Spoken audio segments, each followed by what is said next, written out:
diámetro que nosotros utilizamos en dinámica es el diámetro de una esfera ficticia que tiene el mismo volumen que mi partícula real. ¿Por qué? Y un ejemplo sencillo. Nosotros vamos a utilizar el diámetro de una esfera ficticia de igual volumen que mi partícula real porque en mi balance de fuerzas, que hoy no le hemos dado bola a la demostración,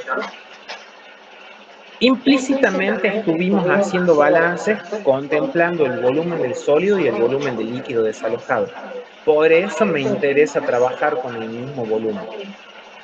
Y ahora dame un ejemplo real. Mira el bizarro que es. Trabajamos en una carnicería. Y yo tengo, digamos, un fuentón con carne molida y tengo que cuantificar el volumen de carne que necesito para hacer una hamburguesa, mi partícula entre comillas real. ¿Qué voy a hacer? Tomo una bolita de carne molida como si fuera una albóndiga, que cuando yo la aplaste va a tomar la forma de una hamburguesa, pero el volumen sigue siendo el mismo. Regio. Si tiene el mismo volumen, va a tener el mismo peso, porque es proporcional a la masa de sólido, y el empuje va a ser el mismo porque va a ser proporcional al volumen de líquido desalojado. Sin embargo, la diferencia entre una hamburguesa que pesa lo mismo que una albóndiga, por consiguiente tiene el mismo diámetro de esfera ficticia, es totalmente antagónico a la idea de la esfericidad. Que la esfericidad es un parámetro que me sirve a mí para cuantificar cuánto difiere mi partícula real de una esfera. ¿Bien? No sé si hay alguna duda, chicos, respecto de esto, porque teoría de eso yo estoy seguro que les pueden tomar algo. Igual sé que falta un montón para el autoevaluativo, pero es mejor dejarlo en claro esto de principio. Ya vamos a ver en la práctica que hay 1500 acrobacias para ver cómo obtenemos esas cosas y es el gaje de cada parcial.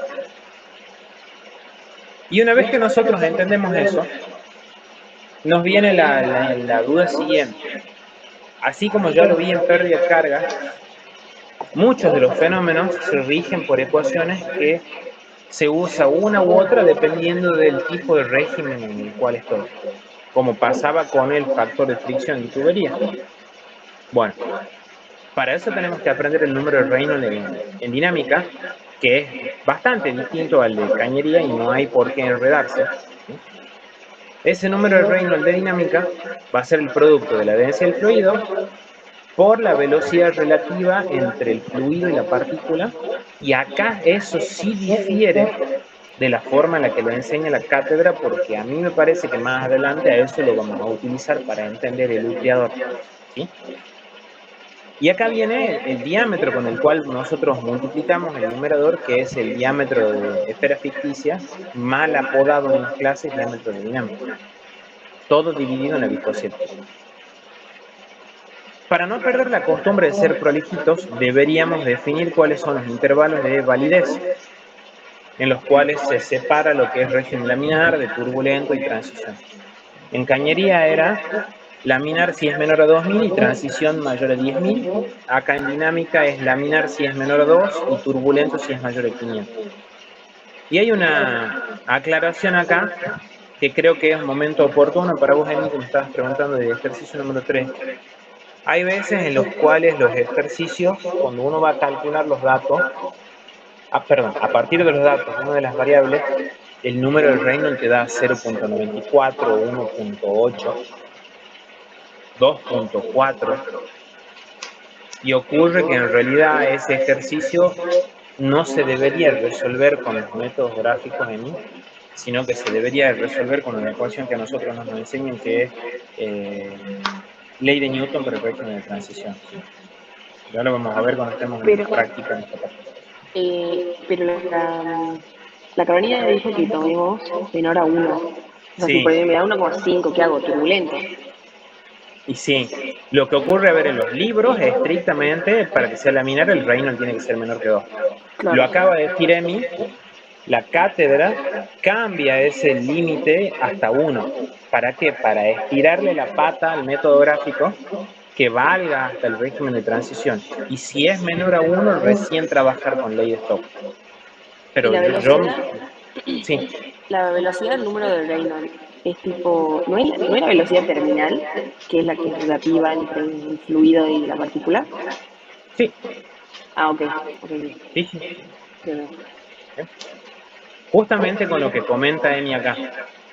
Creo que este sería el aporte que yo puedo hacer para que ustedes vean un poquito más claro los ejercicios, sobre todo el primero y el segundo de la cartilla de dinámica, que según tengo entendido ya le han pasado los enunciados.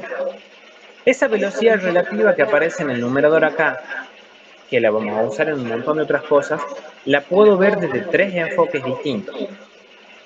La velocidad relativa va a ser igual a la velocidad terminal o a la velocidad de caída de la partícula cuando yo tenga, por ejemplo, una probeta con un fluido que está estático y yo le largo una bolillita de vidrio dentro de esa probeta donde la partícula se mueve y el fluido está quieto.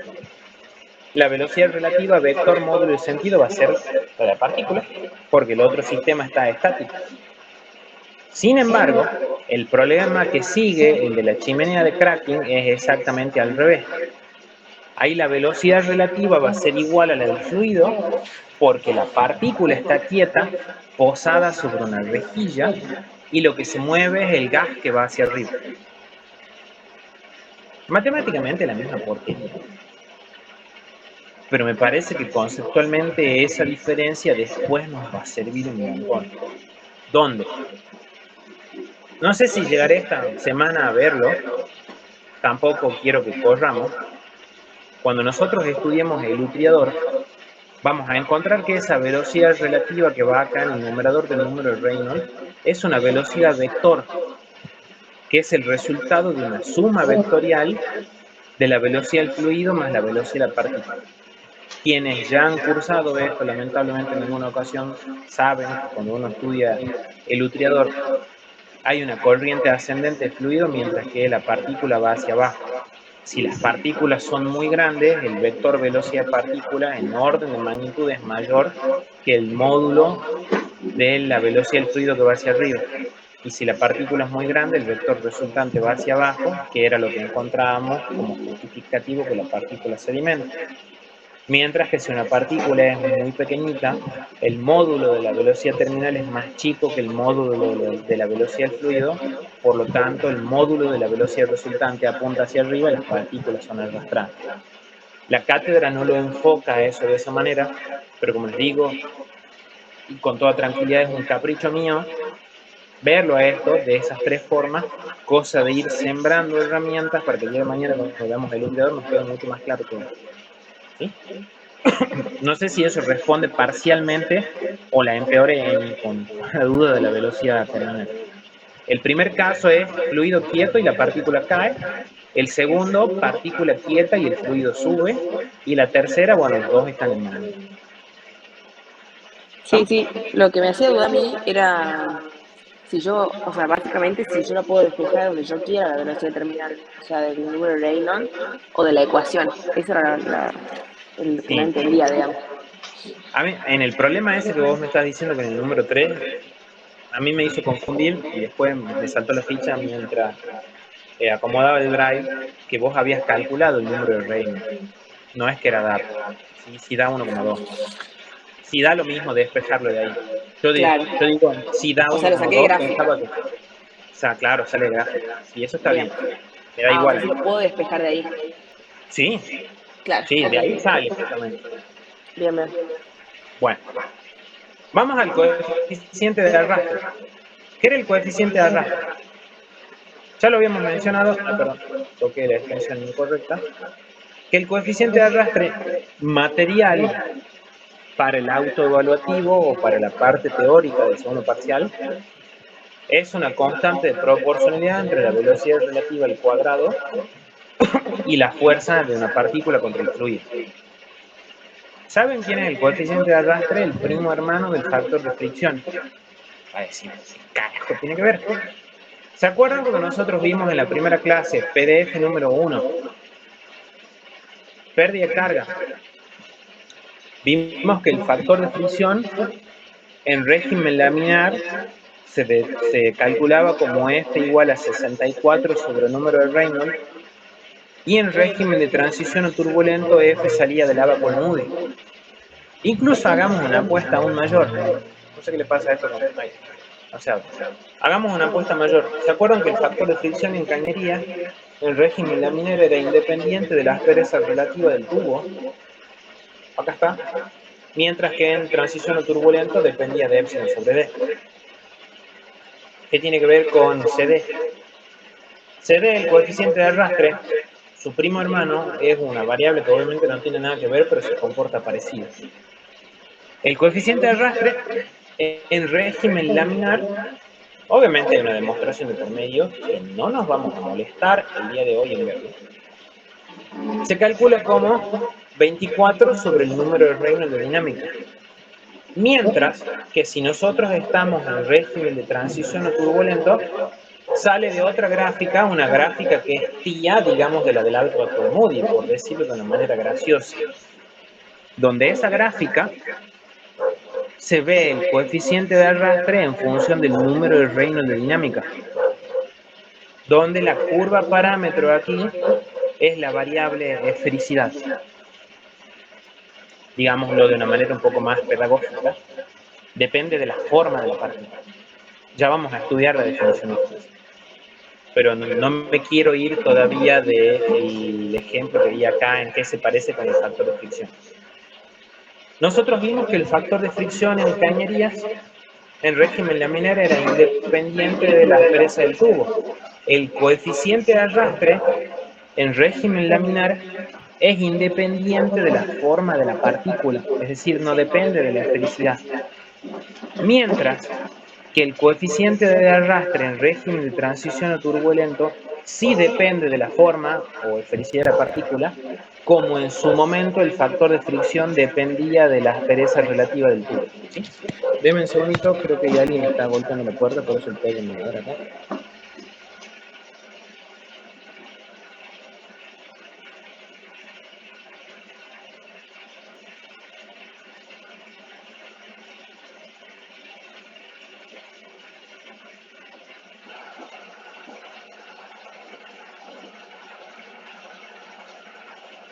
Ahora sí, perdón.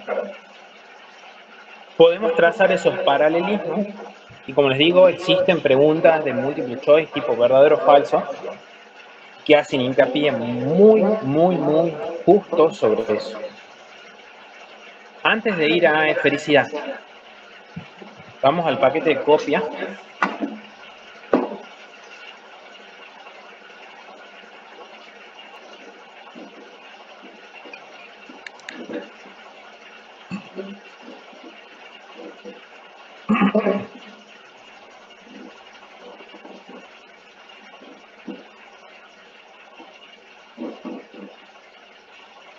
Está re lento el internet.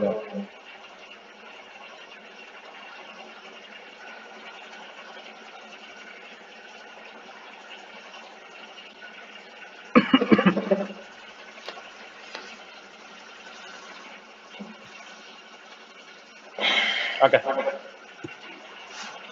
Esta gráfica, yo tengo un ejercicio escaneado y hiper prolejito de cómo resolver esto. Es una de las partes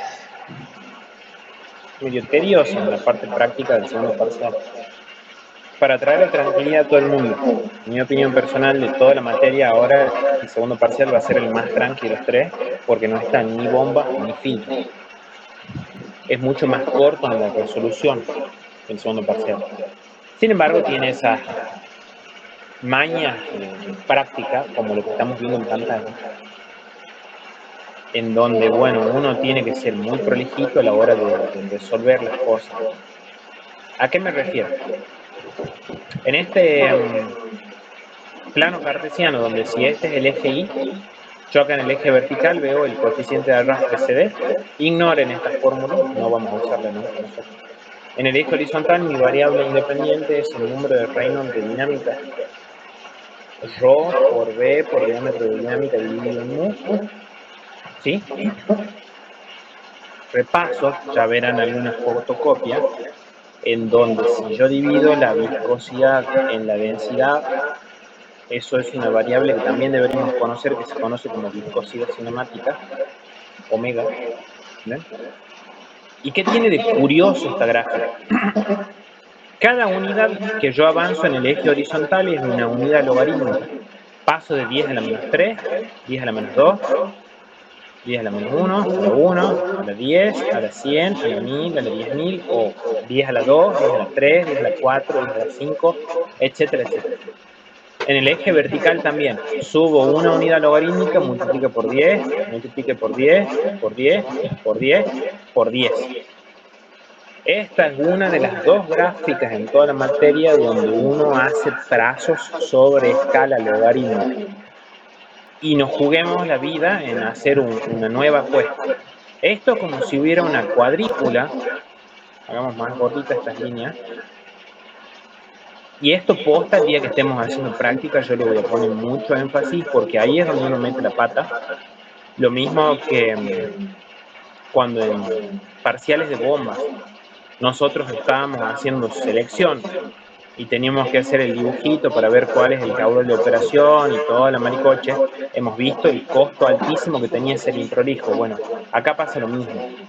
Yo veo un sistema cuadriculado, ahí lo termino, denme 2 segundos, como el que se veía en pantalla, donde vamos a ver tarde o temprano, no sé si hoy o en la siguiente clase, método gráfico del logaritmo de Belarbe, que es un mecanismo de recta tangente donde la pendiente de ese sistema es menos 2. ¿Cómo es menos 2? Yo por cada unidad que avanzo en el eje X, bajo 2 unidades en el eje Y, en escala logarítmica. Avancé un cuadrado para allá y bajé 2 cuadrados hacia abajo. ¿Sí? Ese es el famoso método gráfico logaritmo de B, que ya lo voy a mencionar. Y el otro, pongamos otro color acá, es el método gráfico del logaritmo de K. Logaritmo de K, método gráfico que tiene una recta dependiente en escala logarítmica igual a 1. Por cada unidad que avanza en el eje horizontal, subo una unidad en el eje vertical. Cada uno de ellos me servirá para una cosa u otra. ¿Sí? Esa es la gráfica, digamos, análoga al abaco del mundo. ¿Bien? Datazo. Así como pasaba en el abaco de Moody que no había infinitas curvas de aspereza relativa, acá en la gráfica 22.1 del Brown, que me permite a mí encontrar el coeficiente de resistencia en el elemento gráfico, no tiene infinitas curvas de esfericidad. De hecho, hay 5 valores y gracias, y el resto a ojo, seamos honestos. ¿Sí? Ahora, tanta esfericidad, que es, bueno, esto ya son determinaciones empíricas, donde quien hizo esa gráfica hizo un experimento de laboratorio que no nos concierne, que hay puertas adentro de ese estudio. Realizó esas estimaciones en función de la forma de la partícula. ¿Y cómo cuantifico la forma de la partícula? Si ustedes se ponen a buscar en internet, en libros de física, de ingeniería, hay varios parámetros para indicar eso. Índice de Belter, bla, bla, bla, bla. Nosotros, bueno, la cátedra utiliza el parámetro que se conoce como esfericidad, denotado con la letra psi, PSI, que es una letra griega, que es como un tenedor hacia arriba, con su índice P, que es la esfericidad partícula. Y es un índice que cuantifica cuánto difiere mi partícula real con la forma perfecta de una esfera imaginaria. Claro, pero ¿cómo voy a cuantificar eso? La definición primaria, porque no hay una, va a ser el cociente de A sub 0 sobre A sub P. ¿Quién es A sub 0 y A sub P? Mucha gente puede a veces decir, bueno, qué bizarro que llevan con el ejemplo, y siempre me voy a defender, yo pueden cuestionar mis métodos, pero no mis resultados. ¿Se acuerdan cuando yo hace un rato lo tomaba como en broma el ejemplo de la hamburguesa y el albóndiga? ¿Cómo vamos a medir la esfericidad de la hamburguesa? En el numerador de ese cociente, A sub 0 corresponderá al área lateral de la esfera ficticia de igual volumen que mi partícula. Esa va a ser el área lateral o área envolvente de mi albóndiga. ¿Cómo se calcula el área envolvente de una esfera? 4/3 de pi por radio al cubo. Deberíamos saberlo y si no, bueno, tarde o temprano terminaremos repasando el trigonometría de un montón de figuras. Y en el denominador, ¿quién va? El área lateral de mi hamburguesa. ¿Cómo se calcula el área lateral de la hamburguesa? La hamburguesa es como un disco que tiene el área de las dos tapas, la de arriba y la de abajo, y el área lateral que seguramente va a ser perímetro de la hamburguesa por espesor de la hamburguesa. Yo les puedo asegurar que la superficie envolvente de la hamburguesa es mucho mayor que la de la tapa. Por lo tanto, ese cociente va a dar menos tiempo. Esa es una de las formas de medir esfericidad y es la esfericidad es un número adimensional que varía entre 0 y 1. ¿Bien?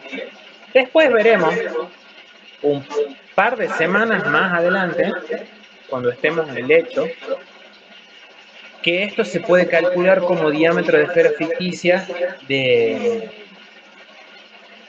dinámica sobre el de Erwin. No me quiero adelantar a eso porque sé que es excesivo, pero quienes ya han cursado mojarles la oreja de que si se están desesperados por ver eso es cierto, pueden ver eso. ¿Estamos? ¿Yo para qué calculo esto? Para poder utilizar el gráfico de la tabla, perdón, la curva del gráfico 22.1 del Brown y así poder determinar el coeficiente de arrastre. Ajá, Iván, mira vos. Señor. pero en este caso, si el área lateral de la esfera ficticia es la más perfecta, digamos, la más redonda, y ahí te va a dar más que 1, o sea, porque ahí el numerador es siempre 1, ¿o no? La albóndiga va arriba y la hamburguesa va abajo. Por eso, y la albóndiga es No. más esférica, ¿o no? Te lo digo así de una manera muy graciosa. Siempre vas a ocupar al menos papel del regalo en envolver la albóndiga que en envolver una hamburguesa. Porque el área lateral de la esfera es la mínima. Ah, ok, bien. Creo que hace más sencillo que eso, no sé si existe. Sí, Si uno sí, tiene, supongamos, una bolsa con carne molida que en lugar de hacerlo como una pelota de fútbol, la metes dentro de una caja cuadrada, como para el regalo, no sé, flashemos lo que sea. Vas a terminar ocupando mayor papel el regalo en envolver la caja que en envolver la pelota de fútbol. Eso se llama una cuestión de mínima. A ver, tiene algo que ver también la mínima tensión superficial con la que se forman, por ejemplo, las burbujas de agua con detergente toman la forma esférica porque toma la menor superficie lateral por la tensión superficial. Siempre acá el numerador es el más chico y el denominador tiende a ser más grande porque deja de ser redondo. Esférico, okay. No redondo. Ahora sí. Pues, bien. Ahora hay un problema acá. Ni siquiera dijimos a dónde vamos. Nosotros empezamos el ensayo acá estudiando la velocidad de caída de una partícula. Hermoso. La partícula, de hecho, que tenemos acá, que no sé por qué no me sale el puntero. ¿Ahí? Yo quería encontrar la velocidad de partícula. Regio, la velocidad de partícula descubrimos que se la puede descifrar con esta ecuación que está acá. Nos arremanguemos, busquemos la calculadora. Necesito encontrar todas las variables que hay acá. Se supone que por hipótesis debo conocer las propiedades de mi partícula, entiéndase cuál es su densidad, cuáles son las características del fluido. Se supone que yo conozco el tamaño de esa partícula. Y ahora estamos en el problema, chicos. Si yo quiero encontrar la velocidad terminal, ¿cómo carajo voy a hacer para encontrar el coeficiente de arrastre que aparece dentro del argumento del otro lado de la igualdad? Si se supone que acabamos de ver reciencito que para calcular el coeficiente de arrastre, supongamos en un contexto de régimen laminar, el coeficiente de arrastre es 24 sobre el número de Reynolds. Y si se supone que yo no conozco la velocidad terminal, ¿cómo voy a hacer para calcular el régimen? No puedo. Y se va a poner todavía más complicado si es que yo asumo estar en régimen de transición o turbulento para venir a utilizar la gráfica. ¿Cómo usamos esa gráfica? Deberíamos entrar con el número de Reynolds de dinámica conocer la esfericidad de mi partícula, es decir, de esta curva, entrar, chocar y sacar el coeficiente de arrastre. Si vos no conoces la velocidad, nunca vas a poder determinar el Reynolds y por consiguiente tampoco el coeficiente de arrastre. ¿Qué va a pasar? En esta expresión, que nunca nos hemos sentado a verla con responsabilidad, es una ecuación traidora. Porque dentro del argumento de la raíz está el coeficiente de arrastre, que es una función del régimen, y el régimen depende de la velocidad terminal. Les presento una ecuación o un sistema donde hay una ecuación y dos incógnitas. Lo mismo que ocurría con Karman después de todo. Perdón, no con Karman. Con algunos ejercicios en particular que venía Karman a salvarnos las papas, tomando un volumen de control particular, de tal manera que hacíamos desaparecer las velocidades dentro del balance para reducir el número de incógnitas. ¿Cómo vamos a hacer aquí? Esto sí me parece que es material no tanto para la parte teórica del autoevaluativo. Esto sí lo tomaban hace mucho tiempo en la parte teórica del segundo parcial. Demostración de los métodos gráficos y ley de Stokes. ¿Para qué se hace eso? Para destrabar ese dilema existencial que nosotros tenemos acá. ¿Sí? ¿Cómo se hace? Hay dos formas de verlo. Si yo estuviera en régimen laminar o tengo sospechas de que estoy y lo asumo y después me hago cargo de verificar esa hipótesis, va a pasar que si el régimen es laminar, el coeficiente de arrastre es 24 sobre el número de Reynolds, y yo les puedo asegurar que si uno reemplaza esto acá, nadie se pone a hacerlo en el parcial porque realmente el tiempo ya se han dado cuenta que no es suficiente para ponerse a gastarlo en eso. Uno puede despejar variables y la ecuación tiene esta forma que tenemos acá en la orillita. Velocidad terminal igual a ρ del sólido menos ρ del fluido por G por el diámetro de esfera ficticia de igual volumen al cuadrado dividido en 18 veces la viscosidad. Ley de Stokes. Yo estoy repitiendo lo que dijo la teoría, me voy a arriesgar a hacer una apuesta y dar mi aporte. La ley de Stokes es una ecuación de doble entrada. Y ahí es donde ustedes me tienen que prestar atención. ¿Qué significa que una ecuación sea de doble entrada? Yo puedo entrar a esa ecuación conociendo el diámetro, ahí, y con eso voy a salir conociendo la velocidad terminal a la cual esa partícula hace limitar. Por supuesto, en el contexto laminar. Pero también puedo tener otra forma. Puedo entrar con el dato de la velocidad y salir con el verdadero tamaño que tendría la partícula para que se alimente con eso. Por supuesto, también en un contexto de régimen laminar.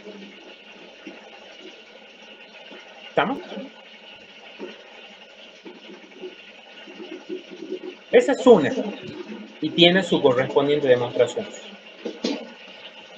Media carilla más adelante. Cuando nosotros estemos en régimen de transición o turbulento, aparecen los famosos métodos gráficos de logaritmo de B y logaritmo de K. ¿Qué es eso? En el paquete de copia,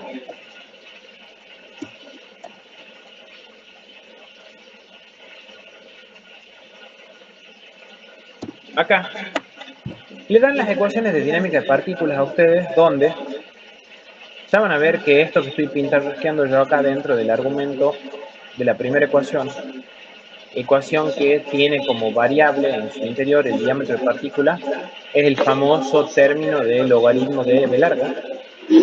Mientras que esta otra que yo estoy pintarrasqueando acá abajo es el famoso término de logaritmo de K, conjunto de variables en donde aparece también la velocidad terminal.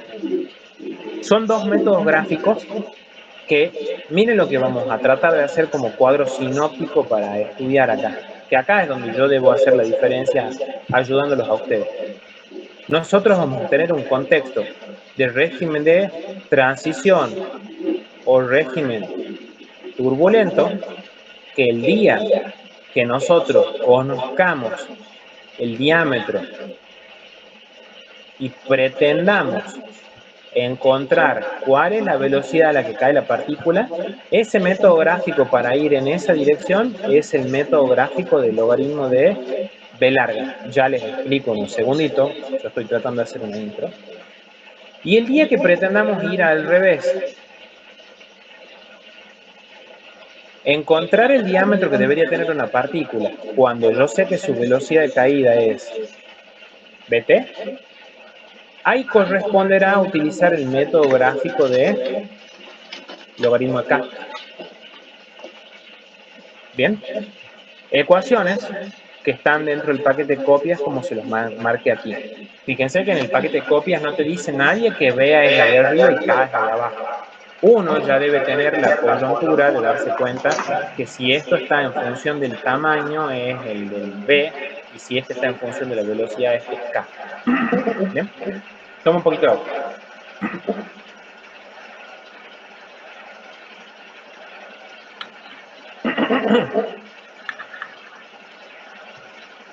Bueno, ¿para qué me sirve esto? Me ayuda una bocha. Demostración que antes iba para final y a mí me parece que para el autoevaluativo es una exageración, no así en la parte teórica del parcial. Yo lo tengo en la parte de mi apunte de final, a la demo completa, de esa expresión que salió del balance de fuerzas. Bt igual a raíz de 4/3 de ρs menos ρ, bla, bla, bla, bla, bla. Vamos a hacer un par de acrobacias matemáticas que en estos momentos no conciernen. Y vamos a llegar a una expresión que dice logaritmo de CD igual a menos 2 veces logaritmo del número de Reynolds más logaritmo de, entre corchetes, 4/3 de ρs menos ρ por G por el diámetro de la partícula al cubo sobre mu cuadrado. Esa expresión. Ajá. Donde eso que está suavecito pintado acá, no se nota tanto con el escaneo, es una constante que se denota como B larga mayúscula. ¿Y qué utilidad tiene eso? Esto que estamos viendo acá es la ecuación de una recta dentro de un plano en escala logarítmica. ¿Cuál plano? ¿Se acuerdan cuando yo hace un ratito sobre la gráfica 22.1 del Brown les dibujé de una manera como exacerbada una grilla acá?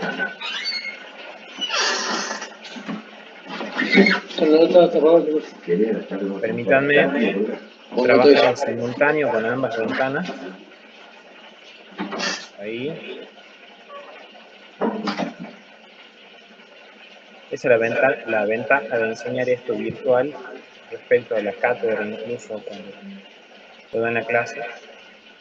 Yo estoy exagerando, digamos, el tamaño de los cuadritos en unidades logarítmicas. ¿Sí? Ahí. Ahí. Ahí, bueno, suficiente para no perder tiempo.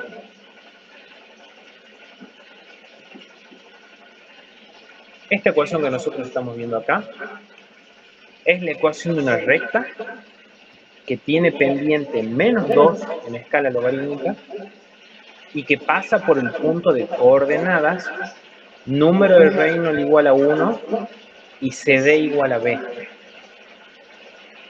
Que eso quede claro desde el principio, eso es un punto de paso genérico de la ecuación. ¿Y por qué eso, Iván? Fíjense, ¿qué pasa si uno dice, bueno, a ver, el número de Reynolds de dinámica, yo le doy un valor 1? Que quede claro que ese no va a ser el Reynolds del cual yo voy a despejar ni la velocidad terminal ni el diámetro en su momento. No. Es un número de Reynolds arbitrario, caprichoso, si quieren decirlo así, que me va a servir a mí para el método gráfico, pero nada más. ¿Y qué pasa si el Reynolds vale 1? ¿Qué pasa con el argumento del logaritmo? Si el argumento vale 1, ¿cuánto vale el Reynolds? Perdón, el logaritmo, 0. ¿Logaritmo de 1 es 0 o no? ¿Sí? Ajá. Y si esto es 0, me queda que el logaritmo de CD igual al logaritmo de B. Por propiedades del logaritmo, los argumentos deben ser iguales. Claro. Yo lo tengo acá pasadito en limpio. Método gráfico del logaritmo de B larga es un trazado de una recta donde en escala logarítmica en el eje vertical grafico el coeficiente de arrastre, en el eje horizontal el número de Reynolds de dinámica.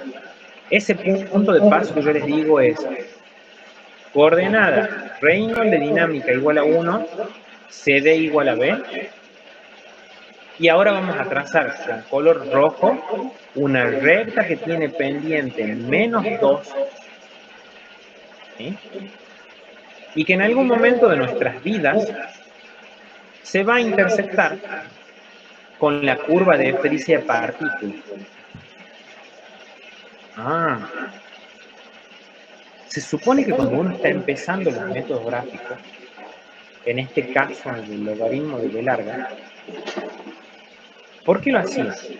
Nunca nos hemos puesto prejuiciosos al respecto de esto. Yo hago método gráfico de logaritmo de B larga, y esto capaz que te ayuda con lo que me preguntabas de dónde despejar, de dónde calcular las cosas. Yo hago logaritmo de B, primero porque no conozco el régimen y no conozco la velocidad de la partícula, pero sí conozco su forma y su tamaño. Si conozco su forma, se supone que estoy en condiciones, bien dicho, su forma, estoy en condiciones de conocer su esfericidad. Y si conozco su tamaño, estoy en condiciones de conocer el diámetro de esfera ficticia de igual volumen. A ver. O sea que con este método gráfico, yo solamente tuve este punto de paso, que al fin y al cabo es algo efímero. Esa recta de color rojo en algún momento se va a intersectar con la curva de esfericidad de mi partícula, y esto lo voy a pintar y le voy a poner el énfasis suficiente. Ese punto que está metido dentro de ese cuadradito es el que me va a decir a mí, cuando vos proyectes hacia abajo, ese va a ser el verdadero número de Reynolds con el que tu partícula precipita. Número de Reynolds que vos vas a ocupar después, previo a haberte dado cuenta que conoces la densidad, la viscosidad del fluido y el tamaño de la partícula, para despejar la velocidad terminal. Y una cosa que yo me hago responsable, que capaz que no está lo suficientemente claro acá, y bueno, siempre tengo la posibilidad de rectificarme mientras explico verbalmente esto, el verdadero coeficiente de arrastre con el cual se desplaza la partícula alrededor de ese fluido es este. Esto sería como un CD real, mientras que esto sería un CD prima de paso. En el paquete de copias, yo lo vería, por ejemplo, ahí, tiremos fruta, de decir, mi Reynolds es 1, acá, y a ver, digamos que el B larga vale 400.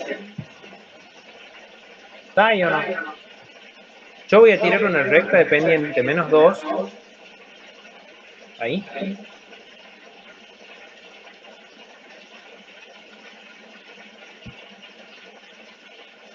Esa es una recta que, por cada unidad que se avanza en el eje horizontal, se baja 2 en el eje vertical. Y voy a decir, hijo de, ¿cómo hago yo para darme cuenta si esto no arrancó desde la esquinita del cuadradito? Cuando veamos práctica la clase que viene, le vamos a poner mucha ficha a esto, y miren lo que hice. Yo miré un valor fijo acá sobre el eje Y, de que esto valía 400 cuando el Reynolds es igual a 1. Logaritmo de CD igual a logaritmo, pero el otro,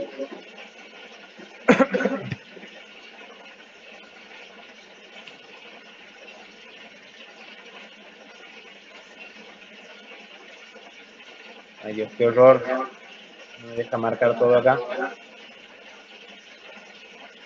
es menos 2 veces el logaritmo del número de Reynolds de dinámica más el logaritmo de B. Esta pendiente menos 2 en el parcial es muy poco probable y también muy poco recomendable que la tracen a ojo. Ustedes siempre van a calcular el valor de B larga, que va a dar acá CD igual a B. Cuando ustedes, por ejemplo, en lugar de dar el número de Reynolds igual a 1 acá, le den 10, es decir, aumente una unidad logarítmica en el eje horizontal, el CD va a pasar a ser B dividido en 10 al cuadrado. Eso les prometo que les voy a enseñar cuando nosotros lo veamos en práctica.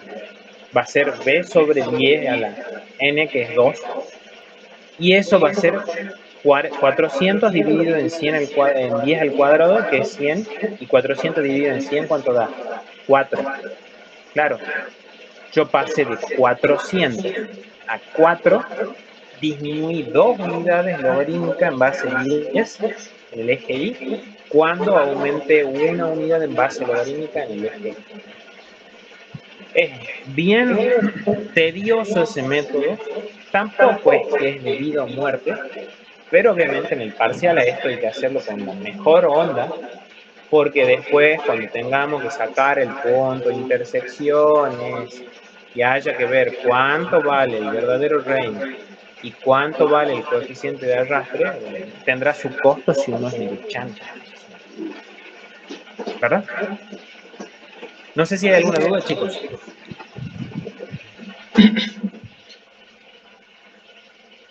¿Ah? Igual, una vez que marca la recta, ya sabiendo Sí, la esfericidad, te fijas dónde corta el punto, digamos, claro.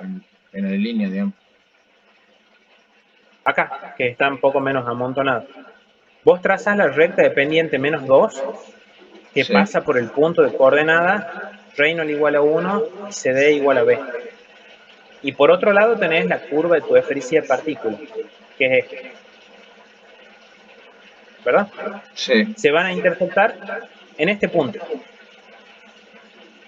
Ese punto es el más importante de todo el método gráfico, porque vos hacia abajo vas a sacar el verdadero número de Reynolds, que es con el que te va a permitir a vos, en este caso, conociendo el tamaño de tu partícula, su forma, el fluido con sus características, despejar la velocidad terminal.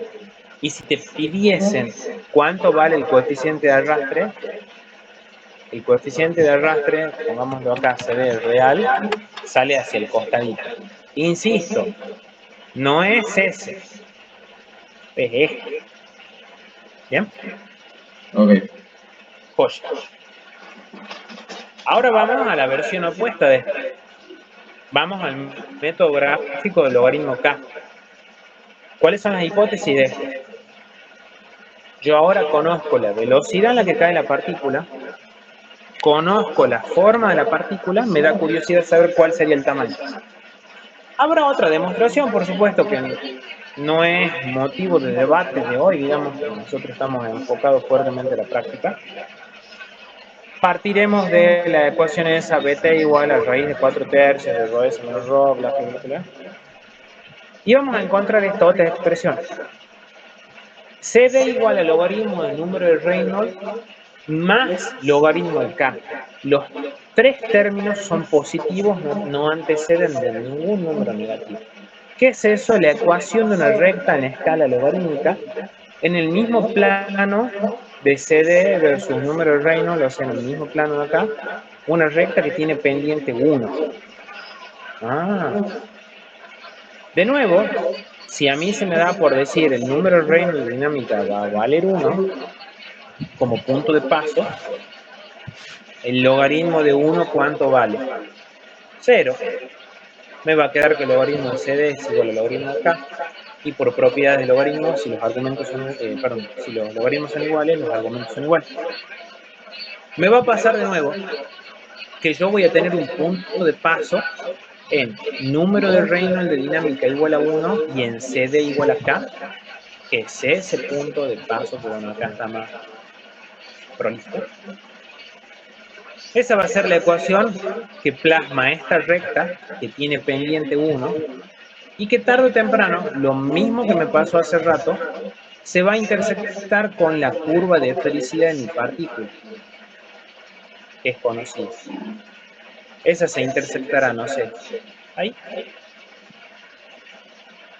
Y de ese punto de paso hacia abajo, perdón, de ese punto de intersección, sacar el número de Reynolds real y sacar hacia el costadito, luego pongamos con el mismo grado de seriedad que lo hicimos hace rato, sacaremos el CD real en el cual precipita esa partícula. Se supone que por las hipótesis de este método gráfico, como yo conozco la velocidad terminal y la forma, conozco BT, conozco ρ, conozco mu, al Reynolds lo saco de gráfica, del Reynolds despejo el diámetro del diámetro. En el paquete de copias va a ser exactamente opuesto a lo que estamos haciendo nosotros acá en el video. Vamos a tener, no sé, cuando Reynolds es igual a 1, que pongamos un valor más allá, porque si no va a ser horrible, que K vale 2. K vale 2, cuando Reynolds vale 1, yo voy a trazar una recta que tiene pendiente más 1. A decir, pícaro, ¿cómo hago yo para darme cuenta que esa es una recta que tiene pendiente 1? El sentido común ya les va a indicar en el momento indicado que si, por ejemplo, Reynolds es igual a 1, CD es igual a K, si ahora en esta otra ecuación con método gráfico en lugar de B es de K, que en la de K, fíjense cómo cambia acá la ecuación, esto es el logaritmo del número de Reynolds, que no tiene el menos 2 antecedido, más logaritmo de K. Si ustedes ponen Reynolds igual a 10, esto da 1. Y si es logaritmo de CD igual a 1 más logaritmo de K, si ustedes dicen acá CD era igual a 2, acá CD va a valer 20. Claro, yo crecí una unidad en el eje horizontal, una unidad logarítmica, crecí una unidad vertical en escala logarítmica. En criollo y para traerle paz a todo el mundo, yo les estoy enseñando el aspecto teórico de cómo corno se traza el método de logaritmo de B y de K. Pero en el parcial hay unas jugarretas de perro viejo de trazar esa recta con 2 puntos de paso y no tener que estar perdiendo tiempo como sonso de ver, ay, le he hecho más parada, más chueca, más a costa de la curva y el error de propagación y sale una mierda, con el perdón de una mala palabra. Esa ya es un maña. Yo le estoy enseñando por lo pronto el aspecto teórico. El primer y el segundo ejercicio de la cartilla de práctica, el primero utiliza el logaritmo de B, el segundo utiliza el logaritmo de K. Lo hice con 3 puntos de paso como para tratar de subir la barra lo más arriba posible para que quede bien clarito el método gráfico. Para traerle paz a sus almas. Yo les puedo asegurar que esto que estamos haciendo acá es una migaja del segundo parcial, porque va a pasar lo mismo que en un problema de bomba. Cavitación, altura máxima, ¿cuánto demoraban ustedes en ponerle hincapié a sacar el factor de fricción? Muy poquito. Por supuesto que si banquiñan con ese error, los arrastran todo el problema. Pero esto es un cálculo auxiliar dentro de la nube del parcial. ¿Sí? No por eso tampoco lo vamos a hacer mal. No sé si hay alguna duda, chicos. Si no, continúo. Toma un poquito de agua. Sí. Hemos descubierto entonces que para el régimen laminar tenemos como salvavidas a la ley de Stokes, tanto de ida como de vuelta, es decir, si conozco el diámetro saco velocidad, o viceversa. Y cuando estoy en régimen de transición o turbulento, tengo el logaritmo de B larga cuando yo voy de diámetro a velocidad y logaritmo de K cuando voy de velocidad a diámetro. Pero, ¿tiene algún sentido, Iván? Más allá de que sea una cuestión anecdótica, de decir, ay, yo quiero calcular a qué velocidad cae una sandía largada desde el piso número 25. No va a haber un parcial que específicamente te pida eso. De hecho, las cartas están sobre la mesa y hoy, 24 de septiembre, yo hago mis apuestas. Segundo parcial va a ser un problema de nucleador y uno de hecho, no hay mucho misterio que hable. Creo que es el único en el cual no tenemos tantos dilemas existenciales, porque en el primer parcial era, ay, va bomba con karma, bomba sin karma, va a altura máxima. En el tercer parcial es una ruleta rusa donde la pistola no es que tiene una bala en el tambor y 5 lugares vacíos, hay 5 balas en un lugar vacío. Casi seguro que nos pegamos un tiro solo porque son muchos temas. Pero ahora en el segundo parcial, a ver, va bien el hecho y el elutriador es una de las cosas más tomadas. Emi, dime. Creo que si va a filtración para el Yo vi segundo en el parcial. cronograma y entra hasta el primer pedacito de la unidad 4, que no sé si invoca eso. Ah, porque, o sea, claro, sí, el cronograma dice tema 3 y tema 4. Y en el aula virtual el tema 4 es circulación de fluido a través de lechos y filtración. Eso dice tema 4 en la aula virtual. Si lo dan completo, no sé porque no está habilitada la pestaña. Pero Que sí me dice filtración. descurre la hago, que ella me pasó el print de pantalla del aula virtual, del Sí. cronograma. Dentro de esas bolillitas hay algo entre paréntesis que dice tema 4 parte 1 y tema 4 parte 2. Ah, claro, Yo me esa es guié la de parte. eso. Sí, debe ser así porque debe ser que está dividido. Pero como no lo puedo ver, pero sí dice filtración, pero no dice qué van a dar de eso, digamos. Claro, bueno. Llegado así, a mí, Lo que llegado pasa, a ser Iván, así, que el tema 4 es filtro y lecho. Entonces, la primera parte sería hasta lecho. claro, por eso yo creo que entra el hecho en la segunda parte y filtro es la primera del tercero. De todas formas, eso sí necesito que me lo... Ahora que salta la ficha, yo lo daba por hecho eso, de que filtro va en el tercero o en el segundo, porque filtro es el tema más heavy de toda la materia y hay que tomarlo con pinzas. Averigüen, por favor. ¿Sí? Si filtro no entra ahora, para no irme de la rama, es cantado que es un problema del nutriador y uno del lecho fluidizado. Pues estoy seguro de eso, me hago cargo de lo que... Ahora, si entra filtro, el problema que va a ir seguro es el de filtro y puede ser una timba si es lecho o nutriador. Honestamente, aunque me miren feo, es mejor para ustedes que vaya filtro ahora, cosa de alivianar el vagón de cosas que va a ser el tercer parcial. Porque si no, ver los dos equilibrios de destilación, evaporación y secado de la muerte es muchísimo. Punto. Y quienes han cursado esto ya alguna vez saben que no estoy exagerando. ¿Sí? Eso les encargo, por favor, averiguenlo, cosa de que reorganicen mi cronograma mental, pero para mí el filtro no entra. ¿Sí? Volviendo al tema. ¿Hacia dónde iba? Nosotros vamos a resolver problemas de nutriador, donde, ¿a dónde me el punto de acá? Uno de los esquemas que no es obligatorio de hacer, pero que a ver si cae maduro que sí habría que hacerlo, es el de la gráfica de velocidad terminal versus diámetro de partícula. Quienes ya han cursado esto saben que cuando uno hace el nutriador, hace un juego de dos curvitas ahí, de dos sustancias, A y B, una más densa que la otra, ambas contenidas dentro de un rango de tamaño de P1 y de P2, y el chiste va a ser tratar de decir, bueno, quiero separar esto puro o quiero separar esto puro. Para quienes no han visto esto, perdón, ya vamos a llegar a esa parte. La conclusión es que necesitamos saber qué es este dibujo que estamos viendo acá.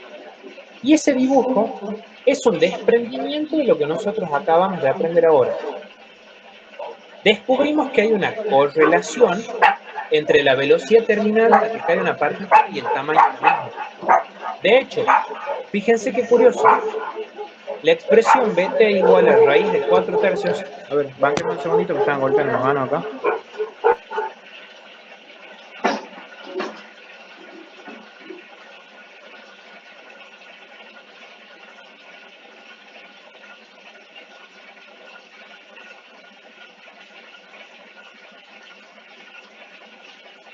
Justo hay gente que viene a pedir agua. En fin. Hemos visto esta expresión, beta igual a raíz de 4/3 de rho del sólido menos rho del por G por 1 menos epsilon por el diámetro de partícula sobre CD por rho. ¿Nunca se han puesto a pensar que yo podría reagrupar constantes como ρs menos rho sobre rho como un conjunto y el diámetro de dinámica del CD sacarlo afuera? A ver, no les van a pedir eso. Solo quiero que tengan presente que acá la velocidad terminal es una constante por la raíz del diámetro de dinámica, el diámetro de esfera ficticia igual volumen, sobre el coeficiente de arrastre. Tiene la forma de una función racional y igual a raíz de x. Esto es un aporte mío, ¿no? No lo van a necesitar por otra cosa. Una gráfica en donde yo veo que si crece el tamaño de partícula, crece la velocidad terminal. No crece de manera lineal, tampoco es algo que me deba hacer al azar. Pero, si por ejemplo la densidad del sólido que salió afuera como una constante crece, mientras más denso el sólido, esa curva es más parada. Razón por la cual cuando nosotros vemos el nucleador, siempre la curva de arriba, la del sólido A, es el sólido más denso y la de B, la del menos denso. Y ahí no podemos trastabillar porque si no nos hacen boleta con el problema del nucleador. Todo eso hay un porqué detrás y es justo lo que acabamos de ver. ¿Cuánto me toma una hora explicar todo eso de dinámica partícula? Créanme, hay preguntas de multiple choice que están muy servidas en los que puede llegar a ser el autoevaluativo del 10 de octubre, por ahí. Y en la teoría final, bueno, ya los iré preparando al respecto. No se descuiden con esas cosas porque por ahí le hacen una pregunta tonta y no saben de trabajo. ¿Bien? No sé si hay alguna duda, chicos. Si no, yo continúo.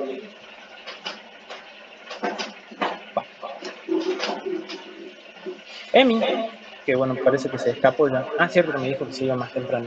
Ella ya arrancó haciendo varios de los ejercicios de la cartita. Y me dijo, ¿cómo se usa, Iván? Otra copia que no es la que estamos viendo acá en pantalla del coeficiente de arrastre en función del número de reino de dinámica. Esta otra, que está acá, es una representación gráfica que me permite a mí observar cómo cambia el coeficiente de arrastre en función del número de reino de dinámica, el mismito, nada más que está reescrito de otra forma, chicos, cuidadito. Número de reino de dinámica era ρ por B sobre mu. Mu sobre ρ. Ay, perdón. Viscosidad dividido en densidad es viscosidad cinemática, que es lo que están viendo acá, ¿no? Es el número de Reynolds reescrito de otra manera. Es la misma gráfica, nada más que tiene otra forma. ¿Qué tiene de curioso esto? Esta gráfica, las curvas parámetros aquí no son la esfericidad de partículas, sino que son partículas tabuladas, entre comillas. A ver. En su momento, yo había agarrado el hábito, en pérdida de carga, de separar datos, por ejemplo, de cosas que estaban tabuladas, como las entradas y salidas de tubo para la contracción y la expansión brusca, como el L sobre D de codo, de válvulas. Ah, pero bien que nos había tocado en algún momento tener que ponernos a calcular el coeficiente de resistencia de contracciones y expansiones de manera manual con el hemograma. Hay cosas tabuladas y cosas que no. Bueno, bienvenidos a otro punto de vista. Acá en dinámica de partículas tenemos la gráfica 22.1 del Brown, que me sirve para correlacionar coeficiente de arrastre versus número de reino de dinámica para cualquier partícula. Siempre y cuando vos tengas la capacidad de calcular su forma, traducido a esfericidad, y que capaz que no siempre lo puedas hacer, usas esta gráfica. Si no, tenés esta otra versión para partículas tabuladas. Número de Reynolds versus diámetro de dinámica para figuras geométricas regulares. Figuras como alas de avión, varillas cilíndricas, barras rectangulares, romboidales, y le doy un poco de contexto. Y créanme que suena descabellado y ridículo, pero vamos, van a ser ingenieros en algún momento y tienen que tener la soltura de darse cuenta de esas cosas. Ustedes tienen que dimensionar el soporte de un mecanismo de portón corredizo para la entrada de la fábrica, que tampoco es algo del otro planeta. Ese portón está hecho de varillas de hierro ornamentales de fundición así bien raro, y deberían calcular cuánto es la fuerza que ejerce el viento sobre ese portón y en función de eso dimensionar el soporte del portón. Ese portón está hecho de barra y hierro redondo. Bueno, utiliza esa curva para. Está hecho de planchuelas planas. Esta es la de hierro redondo. La de placas planas. La de rombo. La de alas de avión. Usaríamos este dibujo en lugar de la esfericidad. Y fíjense qué curioso. Acá, y esto ya lo hemos visto en fenómenos sin querer, miren cómo son las vueltas de la vida. Bravo nos había enseñado cuando estudiábamos convección forzada en flujo interno, cuando calculábamos número de Nusselt o flujo externo sobre placas planas o sobre esferas, que el número de Reynolds sobre flujo externo no era ρ por b por d sobre mu. Era una mentira de que el número de Reynolds en sí se escribe de esa manera. El número de Reynolds, como generalidad absoluta, es densidad por velocidad relativa por longitud característica sobre viscosidad. Y longitud característica abraza un montón de variables. El diámetro interno en tuberías cuando hablamos de cañería. El diámetro de esfera ficticia de igual volumen cuando hablamos de lutreador. El diámetro de esfera ficticia de igual área específica cuando estamos en lecho. El ancho del chip cuando hablamos de convección forzada en flujo externo, como nos enseñó Bravo. El diámetro del foco cuando calculaba convección forzada y radiación en un foco colgado en el techo de un local caliente. Ese parcial lo deben haber hecho todos en economía. Necesito que conecten cosas de distintas materias porque se supone que somos estudiantes y para eso estamos. Esto parametriza el número de Reynolds en función de la longitud característica. En el caso de cilindros infinitos, la longitud característica del diámetro, de planchuelas planas infinitas es el ancho mayor, si es romboidal es la diagonal, etcétera, etcétera. Hay un problema en la cartilla en el que dice se mete dentro de un túnel de viento un poste de diámetro 25 centímetros, pero nunca me da la altura.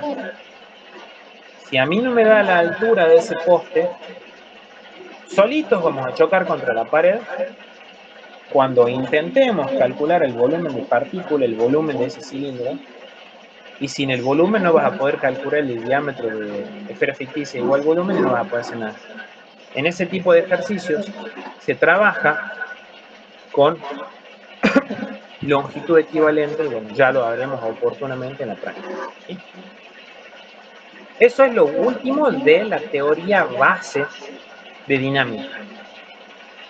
Yo como para poder sembrar las herramientas suficientes para que la clase que viene haga práctica de esto y arranque el lutreador, me gustaría avanzar un poquitito más con precipitación diferencial. Si resisten un poco más de teoría, porque sé que es muy monótono la clase, pero no tengo opción, no puedo hacer práctica si no vemos. Vamos a ver que dentro del universo de equipos que hay para separación de partículas, el próximo a ver es el lutreador, que es un equipo que trabaja por precipitación diferencial. Es decir, separará partículas de acuerdo a la velocidad terminal a la que ellos precipitan.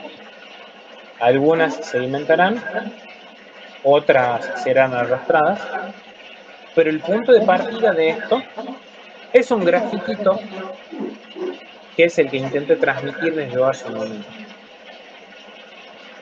Si yo veo una representación en un plano cartesiano de velocidad terminal versus diámetro de dinámica, y empiezo a trabajar, obviamente, por favor, con dos sustancias, A y B, A siempre es la más densa, y a su vez ambos sólidos son más densos que el fluido, eso es obligación.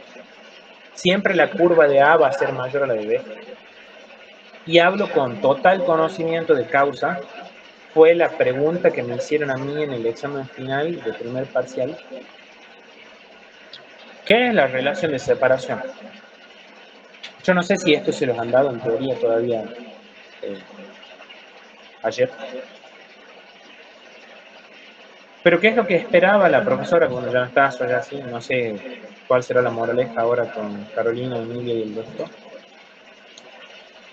Relación de separación es un procedimiento matemático, una herramienta, un cálculo rápido, que me permitiría a mí saber si es que esta mezcla de dos sustancias, A y B, comprendida en ese intervalo de tamaño común, es decir, es el mismo el rango desde A hasta B, desde un diámetro de P1 hasta P2, no sé, de 50 a 100 micras, en el cual vos querés saber si es que vas a poder separar A puro de B puro, pero sin hacer ningún cálculo. Ese es el chiste de relación de separación. Saber si vos podés separar, no sé, papas de batatas en una bolsa sin tener que agarrar la calculadora. A ver, uno puede saber si eso es separable si se pone a hacer 4 o 6 cálculos de dinámica de partículas como los que acabamos de ver, que no digo que sean la desgracia, pero es un laburito de ellas. Relación de separación sería esa herramienta que me permite a mí saber si es que yo lo voy a poder separar sin sudar ni una gota. Esa relación de separación es una expresión que viene dada por un cociente de diámetros y un cociente de diferencia de densidad. ¿Quién es dPA y dPB? dPA, pongámoslo con color, cosa que se vea lo mejor que se pueda, es el diámetro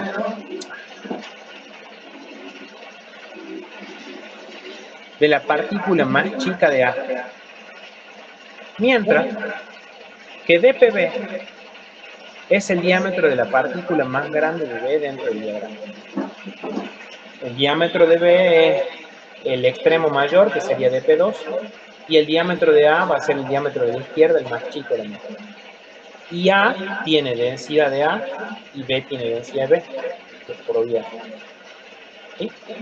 Y del lado derecho va el cociente ese de diferencia de densidades, que esto tranquilamente puede ir dentro de la parte teórica del segundo parcial. No creo yo en el autoevaluativo porque es muy engorroso. Esa relación de separación en un precálculo muy rápido me puede dar 3 resultados. Esto ya queda subido en Drive, ¿no? Así que bueno, creo que no amerita demasiado enfocarse en esto. Uno de los resultados sería que la inecuación patee para la izquierda. Eso matemáticamente significa que la velocidad terminal de la partícula más chica de A es mayor que la de B, y en ese diagrama yo podría entrar con una tijera acá. Todavía ustedes no saben hacer eso, lo van a ver en la clase de hoy. De tal manera que podría separar todo A puro para allá y todo B puro para acá. Podría ocurrir que la inecuación me dé, como hablábamos, no sé si te acuerdas, Mariana, en una de las últimas clases, cuando veíamos la altura del límite, una situación crítica o límite en la cual la velocidad terminal de la partícula más chica de la sustancia de A es igual a la de la más grande de B, y ahí empiezo a tener problemas, porque si yo tiro una línea horizontal en el diagrama intentando cortarlo, lamentablemente mi tijera siempre toca a las dos curvas. Ahí se conoce esa situación como que existe una isodromía de límite, y yo ya no puedo separar la mezcla en dos partes A puro y B puro. Y la tercera, la más popular de todas, que es la que abunda en todos los parciales, es cuando la desigualdad patea para la derecha. Es decir, que la velocidad terminal de la partícula más grande de B es mayor que la velocidad terminal de la partícula más chica de A. Y ahí estoy hasta la remil mano. Porque yo haga lo que haga, en todo ese rango que estoy pintarrasqueando, a ver, pongamos un color un poco más notorio, en color rojo ahí, toco a las dos curvas, y eso es lo que se conoce como isodromia de franja, y eso ya me empuja a ir sí o sí a estudiar el nucleador. No creo que les pidan tanto de relación de separación, y de hecho, bueno, a vos que siempre me pasas las diapositivas, esta vez me colgué en pedírtelas a ver qué vieron ayer y la semana pasada. Para mí sí puede ir relación, por favor, sí puede ir relación de separación en la evaluación, en el parcial y no en el autoevaluativo, porque es como que hay que escribir. No sé hasta qué grado de profundidad debería echar un vistazo en el PDF cómo lo arman este año. Pero eso sería la intro a equipos de separación luego de haber visto herramientas de dinámica de partículas. La clase que viene, la del jueves, ya nos empuja de lleno, de cabeza al nucleador, y la que sigue, bueno, va a tamiz y así sucesivamente. Así que, bueno, traten de no desenchufarse porque, si bien, a ver, seamos realistas, parece ser más teoría que en el parcial, en el primero, es más sencillo, es mucho más mecánico. Lo que sí traten de no atrasarse, porque es como que hay muchas más opciones para ver que cuando era bueno. ¿Estamos? Bueno, seguimos charlando por WhatsApp. Yo les he propuesto la otra vez si necesitaban hacer algunos cambios de días y de horario. Bueno, nadie dijo nada. Supongo yo que por el momento venimos bien cómodos con el tema de los horarios, pero bueno, llegado el caso, si hace falta hacer un cambio, traten de plantearlo con tiempo en el grupo. Así, bueno, tratamos de arreglarlo. Así que bueno, nos vemos el jueves por la tarde, virtual de nuevo, para seguir avanzando con un poquito de teoría. ¿Estamos? Bueno, nos vemos. Dale, Iván, nos vemos. Gracias. Chau, Éxito. chicos. Chao, chao.